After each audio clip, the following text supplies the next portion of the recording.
Welcome to the March class for 2022. I'm going to go over some of these cards because I thought they might be a little difficult for you to put together. This card will be one of the easy ones. You're going to secure the black strips to the card itself, watching your margins. Then you're going to put the red strips on the back of the white strip. Wrap the ribbon around, tuck one piece about an inch in this way, tape it down, bring the other end over and cut it at an inch, trim it, and then bring your end around and tie it. Don't forget you want tape on that side too. So these leaves are actually the wings for the ladybug. So you're going to cut them apart and you're going to use your bone folder and crease them to give them a little texture. Then, of course, put your bling on. This is actually a punch. It's really cute. It can be used for a lot of things.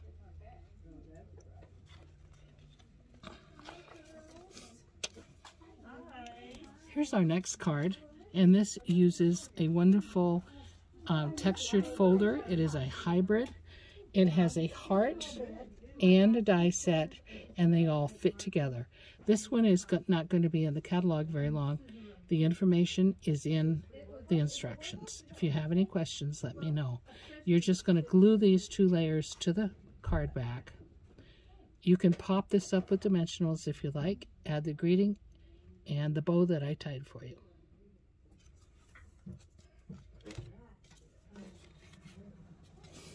I have been wanting to do one of these windmill cards for you. I had so much fun with it. Again, you're going to put the two background pieces on. And you're going to take these little guys, what do they call them, propellers, and the rest of the windmill, and carefully punch those pieces out.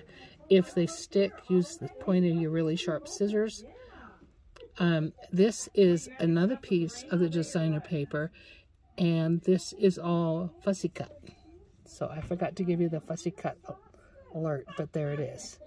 It gives you depth. It makes it look like the windmill is in the distance.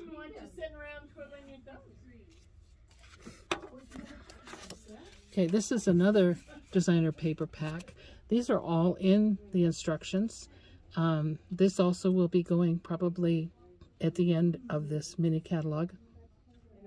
Glue this piece down, and this is strategically placed there to pop behind some of this. So what you're going to do is you're going to glue the gold down and then put adhesive only on the vellum in the back and make sure it doesn't show on the gold. And then you can add the black piece along with the bling. Now I just want to give you a hint here. You probably know this one. This is fussy cut, and I left part of it out so that you could see. And I'm going to use a Blendy. You can use any pen that you have, but sometimes when we cut, it's hard to get them to look neat. You see this, you get white edges. So you're just going to take the edge. I recommend a gray marker at this point. This is a Blendy, but a regular marker will work. And just trace that. And it just pulls it together. And then we just pop it back on. Now the last card is a lot of fun, but I wanted to give you some instructions because I thought it would drive you crazy if I didn't. Okay, it is a tent card. So you're going to start, yeah, it has 3 sides. Can I turn for you? Okay, so what, can you get that in there? Okay, you're going to start with a piece that is 4 by 8, scored in the middle, and scored from this point out here and this point out here. You're going to take it and you're going to crease all these with your bone folder, and then you're going to take it and go like this. So what I did was, lost my vellum, my Velcro. What did I do with it? Sorry, it's on the floor. Okay, when it comes time to put the Velcro on, I stuck them together on purpose. So you can reach in here, put that down, peel this other piece off, and fold it like so.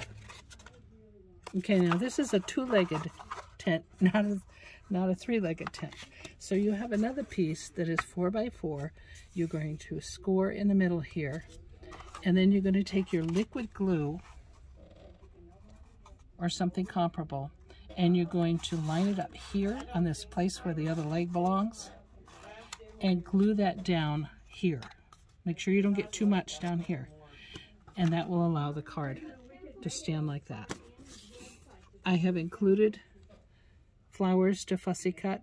In this case, I thought it looked pretty if you cut and leave some of the pink, which I have done here, because it gives it a shadow.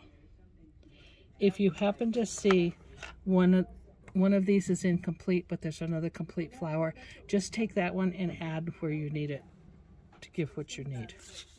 The background, if you look at this, you'll see, I'm gonna get this part. These two sides match, but this one is by itself. It doesn't matter, but on this one, it makes it look finished. And you can tell this will fit in a regular standard envelope. So you can put your greeting in here. It goes like that, and then again, I'll show you, it folds like this. Now there are words that I've included. I thought that might make a cute Happy Easter, but you have a couple blank word blanks that you can put your own words on if you like. So thanks to Angie for doing the video, and thank you for taking my kit.